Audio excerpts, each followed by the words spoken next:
ಜಗದೀಶ್ ಮೇಲೆ ನಡೆದಂಥ ಗದ್ದಲ ಅದು ವಿನಾಕಾರಣ ಆಗಿತ್ತಾ ಅಥವಾ ಕಾರಣವಾಗಿತ್ತಾ? ಕಾರಣ ಆಗಿತ್ತು. ಅದು ಒಂದು ರೀತಿಯಲ್ಲಿ ಎಲ್ಲರ ಅಸಹನೆ ಸ್ಫೋಟಗೊಂಡ ಕ್ಷಣ ಅದು.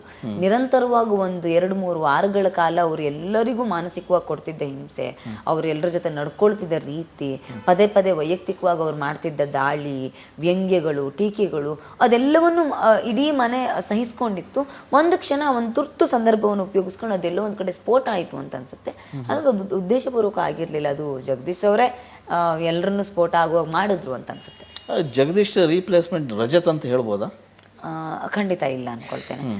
ಜಗದೀಶ್ ಅವ್ರು ಮಾಡಿದ್ದು ಎಲ್ಲವೂ ಕೂಡ ಕಂಟೆಂಟ್ ಇದಾಗ್ತಿತ್ತು. ಅವ್ರ ಜಗಳವನ್ನು ಕೂಡ ಕಂಟೆಂಟ್ಗೋಸ್ಕರ ಮಾಡೋರು, ಏನು ಬೆಳಗ್ಗೆ ಇದ್ದರೆ ಸರಿಯಾಗಿ ಕೂಡ ಕಂಟೆಂಟ್ಗೋಸ್ಕರ ಮಾಡೋರು, ಡಾನ್ಸ್ ಮಾಡುವಾಗಲೂ ಎಲ್ಲವನ್ನೂ ಮಾಡ್ತಿದ್ರು ಇದು ಕಂಟೆಂಟ್ಗೋಸ್ಕರನೇ ಅಂತ.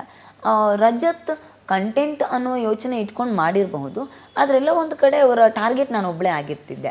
ಸೊ ಜಗದೀಶ್ ಸರ್ ಹಾಗೆ ಯಾರೋ ಒಬ್ಬರನ್ನ ಟಾರ್ಗೆಟ್ ಮಾಡ್ತಿರಲಿಲ್ಲ, ಎಲ್ಲರನ್ನೂ ಟಾರ್ಗೆಟ್ ಮಾಡ್ತಿದ್ರು. ಜಾಸ್ತಿ ನನ್ನನ್ನೇ ಟಾರ್ಗೆಟ್ ಮಾಡಿದ್ರು ಕೂಡ ಎಲ್ಲರ ಜೊತೆ ಇರ್ತಿದ್ದೆ. ಬಟ್ ರಜತ್ ಬಹುಶಃ ಯಾವ ಯೋಚನೆಯಲ್ಲಿ ಇಟ್ಕೊಂಡು ಮಾಡಿದ್ರು ಅನ್ನೋದು ನಂಗೆ ಗೊತ್ತಿಲ್ಲ. ಆದರೆ ನಾನು ಒಬ್ಬಳ ಮೇಲೆ ಟಾರ್ಗೆಟ್ ಮಾಡಿದ್ರಿಂದ ಅವ್ರಿಗೆ ರಿಪ್ಲೇಸ್ಮೆಂಟು ಅಂತ ನಂಗೆ ಯಾವತ್ತೂ ಅನಿಸಲ್ಲ. ರಜತ್ ಬಿಗ್ ಬಾಸ್ ಮನೆಯಲ್ಲಿ ಇದ್ದಾಗ ಚೈತ್ರ ಅವರಿಗೆ ಮೈನಸ್ ಅಂಶ ಅನ್ನೋದು ಯಾವುದು ನಿಮ್ಮ ಪ್ರಕಾರ? ಈ ಫಿಸಿಕಲ್ ಟಾಸ್ಕ್ಗಳನ್ನು ಆಡುವ ಸಂದರ್ಭ ಬಂದಾಗ ನನ್ನ ಆಟಗಳನ್ನು ನಾನು ತಂಡಕ್ಕೋಸ್ಕರ ಬಿಟ್ಕೊಡ್ತಾ ಇದ್ದೆ. ತಂಡದವ್ರು ಹೇಳಿದಾಗ ಆಯ್ತು ಸರಿ ಉಸ್ತುವಾರಿ ಮಾಡೋಣ, ಎಲ್ಲಿ ಯಾಕೆ ಸುಮ್ಮನೆ ತಂಡಕ್ಕೋಸ್ಕರ ಆಟ ಬಿಟ್ಕೊಡೋಣ ಅನ್ನೋ ವಿಚಾರದಲ್ಲಿ ಬೇರೆದಕ್ಕೆಲ್ಲ ನಾನು ನನಗೋಸ್ಕರ ಸ್ಟ್ಯಾಂಡ್ ತಗೊಳ್ತಾ ಇದ್ದೆ. ನಾನು ಆಟ ಅಂತ ಬಂದಾಗ ನನ್ನ ಆಟವನ್ನು ನಾನು ಬಿಟ್ಕೊಡ್ಬಾರ್ದಾಗಿತ್ತು ತುಂಬ ಜನರಿಗೆ ಅಂತ ಅನಿಸಿದ್ದೆ. ಆ ಕಾರಣಕ್ಕೆ ನನ್ನ ಮೇಲೆ ಎಲ್ಲರೂ ಟಾರ್ಗೆಟ್ ಮಾಡ್ತಿದ್ರು, ಫಿಸಿಕಲ್ ಟಾಸ್ಕ್ ಆಡಲ್ಲ ಅನ್ನೋ ಕಾರಣ. ಸೊ ಅದೆಲ್ಲ ಒಂದು ಕಡೆ ಮೈನಸ್ ಆಗಿರ್ಬೇಕು.